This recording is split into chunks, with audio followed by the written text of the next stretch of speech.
Messi driving in, Messi crossing back, Paul, there it is!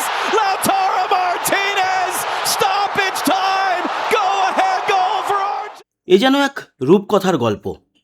Messi রূপকথার এক রাজপুত্র। একে চলেছে একের পর এক ছবি। গতকালকে রাত্রি 12:30 থেকে বিশ্বকাপের যে সেমিফাইনালে মুখোমুখি হয়েছিল ইংল্যান্ড বনাম আর্জেন্টিনা, সেই ম্যাচটি দেখে অন্তত অতি বড় আর্জেন্টিনার হেটারও এটা বলছে না যে ফিফা উঠে পড়ে লেগেছে মেসির হাতে কাপ তুলে দিতে। এছাড়া রেফারির বদান্যতায় জয়লাভ করছে আর্জেন্টিনা। না, এটা বলার মতো কোনো জায়গা রাখেনি। আবারও এক রূপকথার গল্প তৈরি হলো মাঠে।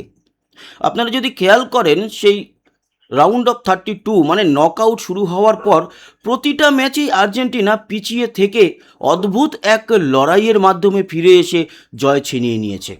লাস্ট ম্যাচ মানে এই যে সেমিফাইনাল, তাতেও কিন্তু সেরকমই ঘটল। মার্টিনেজের এই যে শটটা, এই একটা শটেই শেষ হয়ে গেল ইংল্যান্ডের স্বপ্ন। এটা ঠিক শট নয়, এটা হচ্ছে গিয়ে একটা হেডে বল জড়ানো। তখন ম্যাচের প্রায় শেষ, 2-1 এগিয়ে যায়। এই গোলটি কিন্তু এনে দেয় জয়। তবে এই 2 গোলের আগে বা দ্বিতীয় গোলের আগে আরও একটি গোল যদি না হয়ে থাকে তাহলে তো 2-1 হয় না।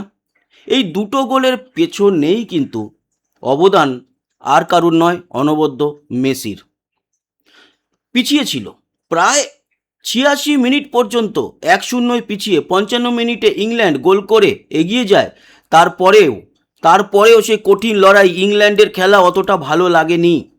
ইংল্যান্ড এবং আর্জেন্টিনার ম্যাচের যদি আপনারা দেখেন, প্রথম হাফে ফাউল হয়েছে 7খানা এবং 12খানা দুই দলের। এখানেই বোঝা যায় যে একবারে ফকল্যান্ড যুদ্ধই চলছিল মাঠের মধ্যে। দু দলের উপরে উঠে পড়ে বল ছেড়ে বোধহয় হাতাহাতি লড়াইটাই চলছিল। হাফ টাইমের পর আর্জেন্টিনা চেষ্টা করে ঘুরে দাঁড়াতে, কিন্তু প্রথমেই 55 মিনিটে গোল খেয়ে যায়। আর তারপর একেবারে ওই রক্তের স্বাদ পাওয়া বাঘের মতো ঝাঁপিয়ে পড়ে ইংল্যান্ডের দিকে। মেসি গোল করেনি, কিন্তু দুটো গোলই এসছে মেসির অ্যাসিস্ট থেকে। দুটো গোলের মধ্যে আপনাদের যদি প্রথম গোলটা দেখাই, তাহলে আপনারা দেখুন, এই যে মেসি এবং মেসির এই বাঁ পায়ের শট এবং ফার্নান্ডেজের ডান পায়ের শটে গোল। আর দ্বিতীয় গোল এসছে মার্টিনেজের পা থেকে, মাথা থেকে বলা ঠিক। সেটাও অনেকে ভুলে যায় যে মেসির একটা ডান পাও আছে। শুধুমাত্র মেসি বাঁ পায়ের খেলোয়াড় নয়, আর তারই প্রমাণ করলো এই দ্বিতীয় গোলটি। দেখুন, Messi crossing back, Paul, there it is! Lautaro Martinez stop! অদ্ভুত, অসাধারণ। কোনো প্রশংসাই কিন্তু এখানে আমরা বলতে পারি না যে কি বলবো, যে কোনো প্রশংসাই এখানে কম মনে হবে। অসাধারণ ম্যাচ ছিল। ইংল্যান্ডের হয়ে আমি বিশেষ করে হ্যারি কেনের জন্য দুঃখিত। এবার এই গোল্ডেন বুটের দৌড়ে মেসি কি এগিয়ে রইল নাকি এমবাপে? দুজনেরই তো সমান সংখ্যক গোল। মেসি পরপর অনেকগুলো গোল দিয়ে লাস্ট দুটো ম্যাচে কোনো গোল পায়নি। এখন প্রশ্ন হলো, এই এমবাপের তাদেরও কিন্তু একটা ম্যাচ বাকি আছে, থার্ড পজিশনের ম্যাচ, এবং মেসিরও বাকি আছে ফাইনাল ম্যাচ। ফলে এই একটা ম্যাচের সম্মুখীন হওয়ার পর তাদের পা থেকে কি গোল আসবে? আসলে গোল্ডেন বুটের দৌড়ে কে এগিয়ে এই মুহূর্তে? প্রায় সমান দুজনেই। অ্যাসিস্টেও কিন্তু মেসি এমবাপেকে ছুঁয়ে একেবারে ফেললো। ফাইনাল টানটান উত্তেজনার মধ্যে হবে। স্পেন দারুণ পারফর্ম করছে, আর্জেন্টিনাও পিছিয়ে নেই। ফলে আমরা অদ্ভুত সুন্দর অসাধারণ একটি দেখতে চলেছি ফাইনাল। যে ম্যাচটি হয়ে গেল, সেই ম্যাচের যদি আমরা স্ট্যাটস চেক করি, তাহলে কি দেখতে পাচ্ছি? দেখুন, প্রথমে ইংল্যান্ড গোল করে এগিয়ে যায়। 55 মিনিটে অ্যান্থনি গর্ডনের পা থেকে বল আসে। এই গোলের জন্য আমি দোষ দেব গোলকিপার আর্জেন্টিনা, যে মার্টিনেজ, দুজন মার্টিনেজ আছে, একজন গোলকিপার আছে, মানে একজন নয়, যিনি গোলকিপার ওর নামও মার্টিনেজ বল ক্লিয়ার করতে পারেনি।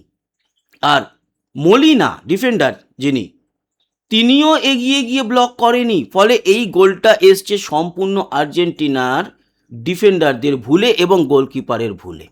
তবে সেই ভুল শুধরে নিয়ে 85 মিনিটে এনজো ফার্নান্ডেজ যেই গোলটা দেখালাম, ডান পায়ের অদ্ভুত শট, এবং ওটাকে বুলেট শট বললে ভুল হবে না, সেই বুলেট শটে 1-1 সমতা ফেরায় আর্জেন্টিনা। তারপরে একেবারে যখন ম্যাচের রেগুলেশন টাইম 90 মিনিট শেষ হয়ে 9 মিনিটের অ্যাডেড টাইম দেওয়া হয়, সেই অ্যাডেড টাইমের 2 মিনিট নাগাদ, মানে ম্যাচের 92 মিনিটে লাউতারো মার্টিনেজ, যেটা দ্বিতীয় গোল দেখালাম, মেসির ডান পায়ের শট এবং মার্টিনেজের হেড এবং গোলে বল, তার সুবাদে 2-1, এবং সেই রেজাল্টেই খেলা শেষ হয়।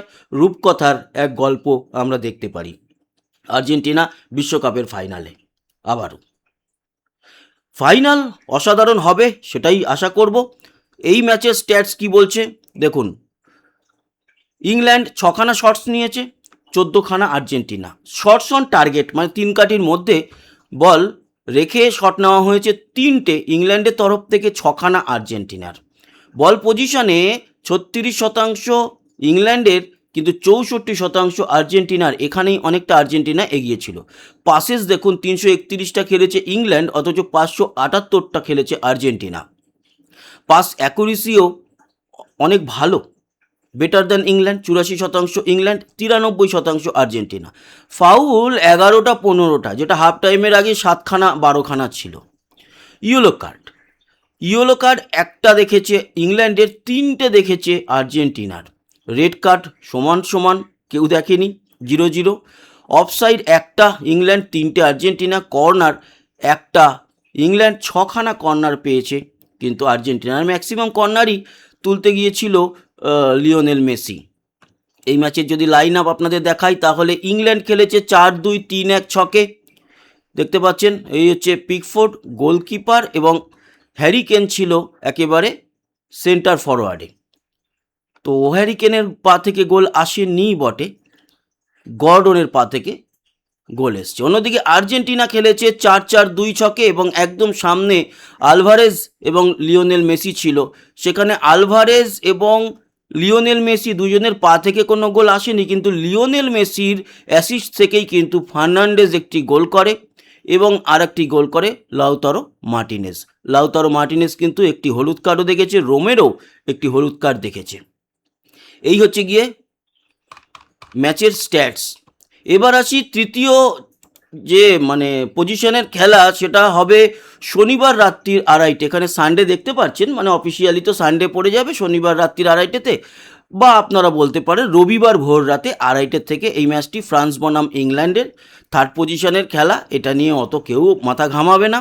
তাও বলে রাখি, ফ্রান্সের জেতার চান্স 49%, এক্সট্রা টাইম 25% যাওয়ার চান্স আছে, আর ইংল্যান্ডের 26%। এইখানে ফ্রান্সের দিকে কেন নজর থাকবে? এমবাপের জন্য। এমবাপে যদি গোল দিতে পারে আর মেসি থেকে যদি বেশি দিয়ে দেয়, তাহলে সোনার বুটের দৌড়ে এমবাপে এগিয়ে যাবে। অন্যদিকে ফাইনাল হচ্ছে রবিবার রাত্রি 12:30। এখানে মন্ডে সোমবার আছে, কিন্তু যেহেতু 12টা বেজে যাবে, রবিবার রাত্রিরে গিয়ে 12টার পর সোমবার পড়ে যাবে, তাই লেখা। আমরা ধরি বাঙালিরা রবিবার রাত্রিরে 12:30টায় এই খেলাটি স্পেন বনাম আর্জেন্টিনা।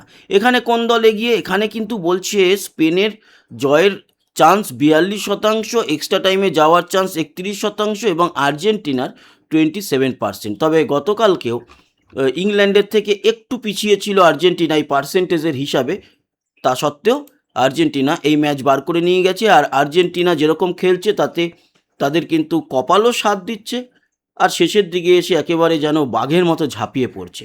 সেসব বিচার করতে গেলে ম্যাচটা 50-50 হতে চলেছে ফাইনাল, সেদিকে নজর থাকবে। অন্যান্য আপডেটের জন্য আমাদের সঙ্গে জুড়ে থাকুন, সাবস্ক্রাইব করে লাইক আর শেয়ার করবেন ভিডিওগুলোতে, আর কমেন্ট বক্সে আপনার মতামত জানাবেন।